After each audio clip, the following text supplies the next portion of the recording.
La vidéosurveillance, c'est un réseau de caméras. Donc, ce sont des caméras reliées entre elles par un réseau informatique. Ce réseau permet d'utiliser les images en direct et ou en différé via enregistrement depuis un site distant. Nous, on intervient assez rapidement, pour ne pas dire très rapidement, en fonction des demandes de la vidéo. Surtout sur tout ce qui est délit, bien sûr, un délit intellectuel et en criminel, n'en parlons pas. En règle générale, 4 objectifs qui sont principalement avancés. L'objectif de dissuasion, donc dissuader des délinquants potentiels de réaliser des actes des délits ou des crimes sur les espaces publics. Tranquilliser la population. Obtenir des preuves a posteriori via les enregistrements de ce qui se serait passé sur un espace public suite à un délit ou à un crime. Et enfin, 4e objectif, c'est le fait d'aider, d'accompagner les interventions des forces de sécurité intérieure. Pour vous situer un cas précis, ça peut être par exemple dans l'hypercentre, un usager a déposé son vélo, l'a attaché à l'immobilier urbain et quelqu'un est en train d'essayer de le voler. Et donc, automatiquement, un équipage est appelé pour venir arrêter cette tentative de vol.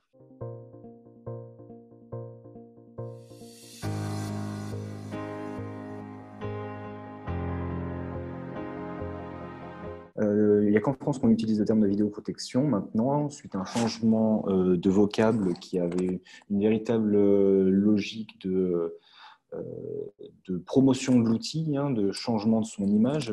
Cette vidéoprotection a été renommée vidéoprotection parce qu'effectivement, il y a une réelle volonté d'amener ce sentiment et une réactivité des services publics, notamment de la police municipale, s'il y a des usagers en difficulté.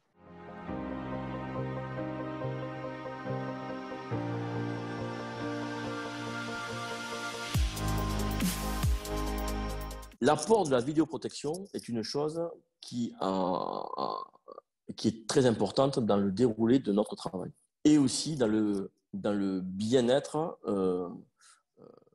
des libertés, et ça peut être un paradoxe, des gens au quotidien qui sont sur la voie publique. La couverture est très, très efficace.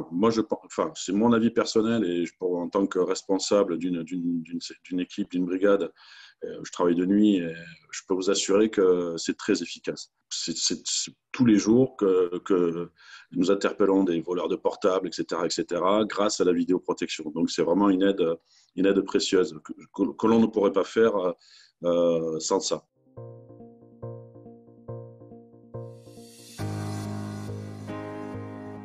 Il y a une étude qui a été menée en France par Laurent Mucchielli, qui est chercheur au CNRS, et qui vient dire qu'en réalité, ça n'a pas une réelle efficacité. Et à Toulouse, on le voit, il y a quelques années, il y avait une vingtaine de vidéosurveillance dans la ville. Maintenant, je crois qu'il y en a plus de 400.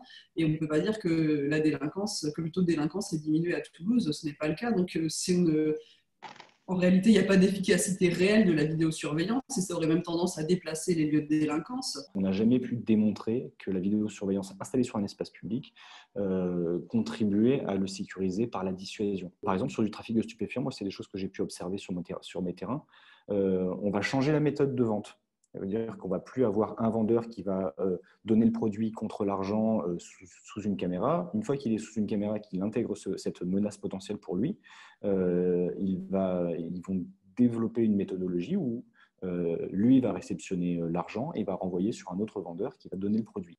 Donc au niveau de dissuasion, on est sur du quasi zéro. Sur l'effet de tranquillisation, il faudrait, pour que ça tranquillise la population sur le long terme, que ça a un impact dissuasif, ça veut dire que ça change véritablement le nombre de faits, chose qui n'existe pas, et deux, que les gens soient véritablement conscients de la présence de caméras. Or, en règle générale, ils ne sont pas conscients de la présence de caméras sur les espaces publics. Quant à l'effet a posteriori, qui est un des effets principalement avancés, on constate en règle générale qu'il y a un très faible taux de captation d'événements, de faits filmés intéressants dans le cadre d'enquêtes a posteriori. En règle générale, on observe moins de 10% de faits filmés qui sont utiles aux enquêtes a posteriori.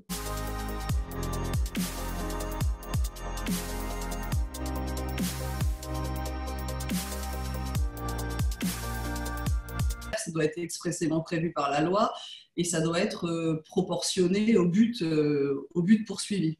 D'accord, c'est ce que vient nous dire la jurisprudence, y compris celle de la Cour européenne des droits de l'homme.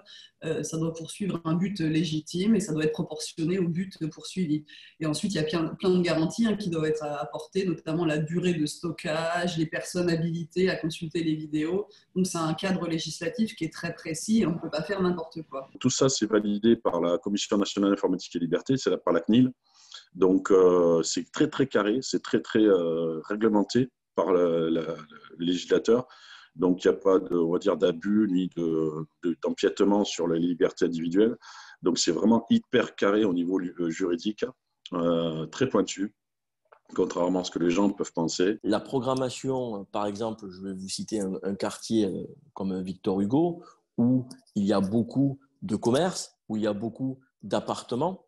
Et dès lors que l'opérateur vidéo tourne la caméra pour regarder, pour suivre quelqu'un qui aurait commis un délit, à chaque mouvement de caméra, s'il y a la présence d'un appartement ou d'une maison, c'est automatiquement flouté. Automatiquement. Tout est relatif, quoi. Voilà. Il faut trouver le bon tempo et les choses assez logiques qui peuvent et assurer la sécurité des individus et ne pas empiéter sur les libertés individuelles. De manière générale, l'espace public, ça a vraiment été quelque chose qu'on ne veut pas maîtriser, qu'on n'a pas à maîtriser. C'est quelque chose qui appartient à tout le monde et si on respecte un minimum de règles de savoir-vivre en société, il n'y a pas de problème. Ce qui se passe aujourd'hui, c'est que sous couvert de sécurité, on va justement restreindre ces libertés dans l'espace public.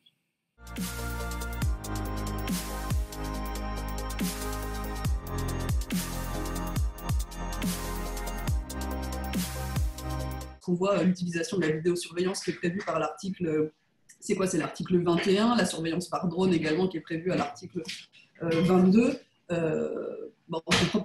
Ça part un vrai but pacificateur et on ne comprend pas vraiment quelle serait l'utilité de faire ça, quoi. L'article de Mediapart la semaine dernière citait par exemple la CNIL qui jusqu'à présent a été totalement muette sur les drones, qui là disait que les drones, même avec une solution de floutage, restent des traitements de données et donc, ce faisant, si on poursuit le cheminement intellectuel juridique, sont interdits. Vous imaginez, vous allez manifester et demain, votre visage va venir alimenter un nouveau fichier ou un fichier déjà existant de la police. Oui, ça pose un souci quand même. Ça pose un souci parce qu'on a quand même le droit d'aller manifester, on a le droit d'exprimer nos opinions.